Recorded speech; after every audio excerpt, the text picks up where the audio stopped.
皆さん、こんにちは。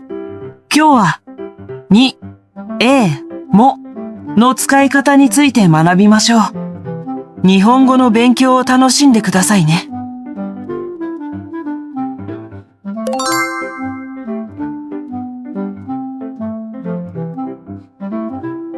1、はっきりした時間に使います。0、7時に起きます。月曜日に会議があります。10分にバスが出ます。昼ご飯に食べました。クリスマスにプレゼントをもらいました。2、ある場所に存在するものを表すときに使います。例、机の上に本があります。公園に人がいます。部屋に猫がいます。教室に机があります。駅にバス停があります。3、行き先、到着点を表します。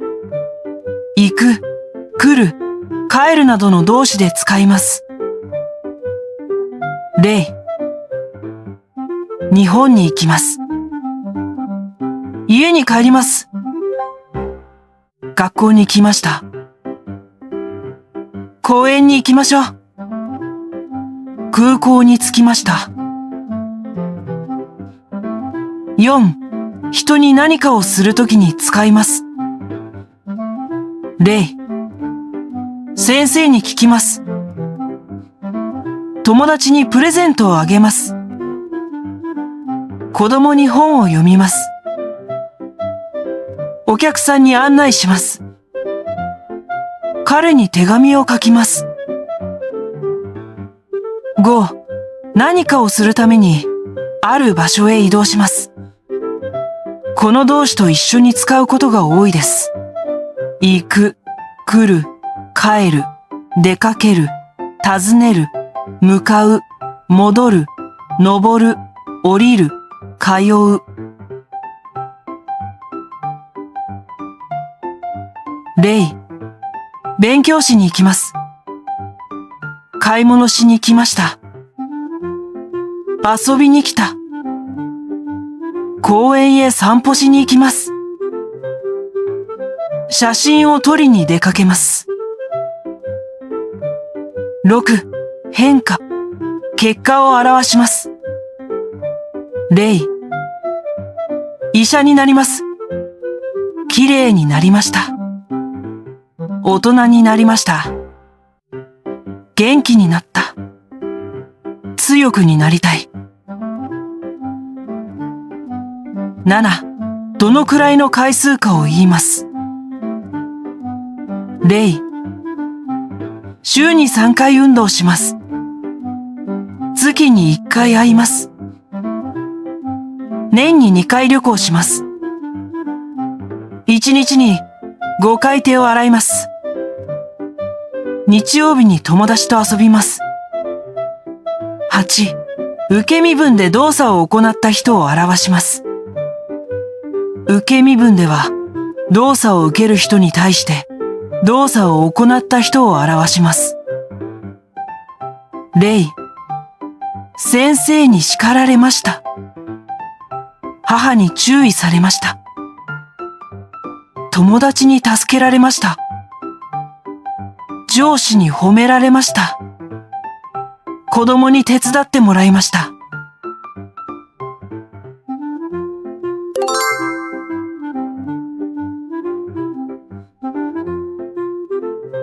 1、方向、行き先を表します。動きの方向を強調します。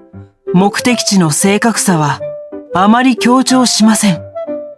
行く、来る、帰る、出かける、走る、飛ぶ、歩く、などの動詞と一緒に使います。例、学校へ行きます。日本へ行きたいです。公園へ出かけます。駅へ歩きます。空港へ飛びます。2、手紙やメッセージで送る相手を表すときに使います。例、田中さんへ。先生へ手紙を書きます。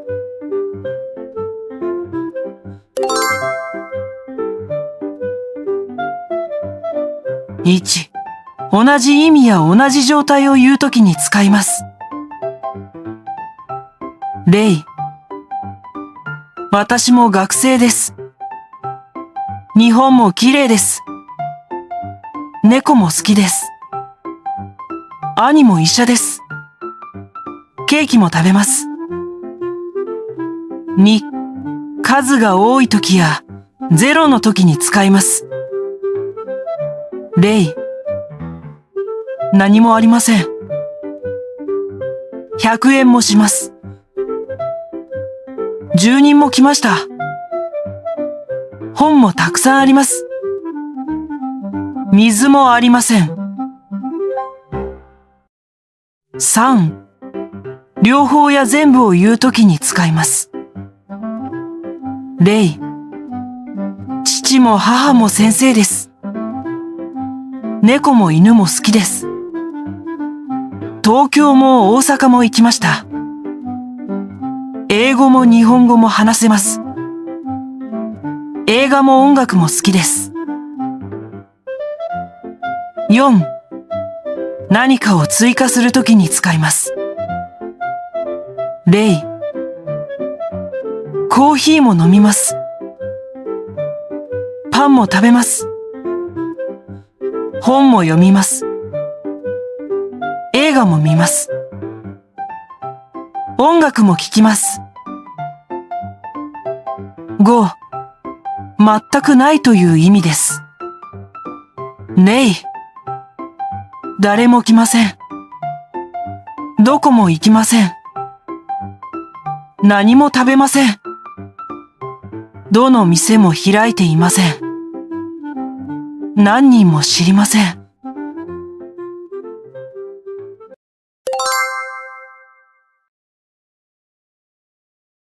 おはようございます。今日は早いですね。8時に来ましたか？おはようございます。はい。今朝は友達を迎えに空港に着きました。それからここに来ました。そうですか。空港に人がたくさんいましたか？はい。1000人もいましたよ。とても賑やかでした。それは大変でしたね。実は昨日、仕事で山田さんに助けられました。それで、今日山田さんにお礼のプレゼントをあげたいです。いいですね。私も山田さんに感謝しています。お菓子も飲み物も買いましたか？いいえ、まだ何も買っていません。これからデパートへ買いに行きます。そうですか。田中さん週に2回デパートに行きますね。はい。最近、買い物は私の趣味になりました。あ、そうだ。これは佐藤さんへの手紙です。後で読んでください。ありがとうございます。あ、私も今からデパートへ行きたいです。じゃあ、一緒に行きましょう。